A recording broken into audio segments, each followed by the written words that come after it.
সবকিছু জাতি গঠন প্রক্রিয়া এক হবে না, তাহলে তো ডেমোক্রেসি থাকে না। হয়তো অনেক জায়গাতেই অনেক কিছু থাকবে, অনেক কিছু একমত হবে না, কিন্তু আমাদের সবার একটা জায়গায় এক থাকতে হবে। কারণ সেটা হলো কি, আওয়ামী লীগ যাতে আর রাজনীতিতে না আসতে পারে। কেন থাকতে হবে আমি সেটাও বলি।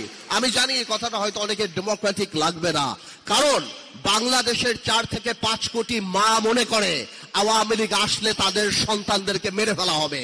যারা ওই মিছিলে নেমেছিল তারা বিশ্বাস করে যে ভিডিও দেখে বের করে করে কারা মিছিলে গিয়েছে তাদের বের করে খুন করা হবে। আপনার মনে রাখতে হবে, for a special criminal you need special law. আপনি সাধারণ ল দিয়ে স্পেশাল ক্রিমিনালের বিচার করতে পারবেন না। আওয়ামী লীগ তার মেধায় রাজনীতিতে বিশ্বাস করে না, প্রতিশোধে বিশ্বাস করে।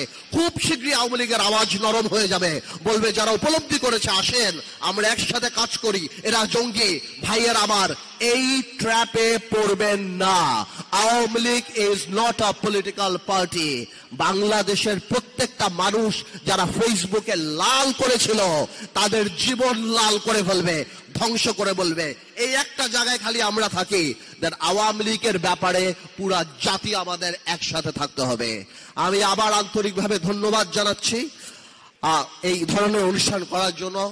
আমরা আন্তরিকভাবে আমরা সারা বাংলাদেশে দোয়া করি যে এই জুলাই আগস্টে যারা আত্মত্যাগ করেছেন এবং গত 17 বছরে বিএনপি থেকে আরম্ভ করে, জামাত ইসলামী থেকে আরম্ভ করে, অন্যান্য রাজনৈতিক দল থেকে আরম্ভ করে, আমাদের রাজনৈতিক দল বাংলাদেশ জাতীয় পার্টি থেকে আরম্ভ করে যারা এই জেল খেটেছে, নিহত হচ্ছেন, সবার আত্মার মাগফিরাত কামনা করছি। ইনশাআল্লাহ নতুন স্বপ্ন আমরা দেখব, নতুন ভাবে দেখব। আমাদের মধ্যে বিভেদ থাকতে পারে, রাজনৈতিক দ্বিমত থাকতে পারে, কিন্তু আগামীর বাংলাদেশ ইনশাআল্লাহ তারেক রহমানের নেতৃত্বে হবে স্বপ্নের বাংলাদেশ।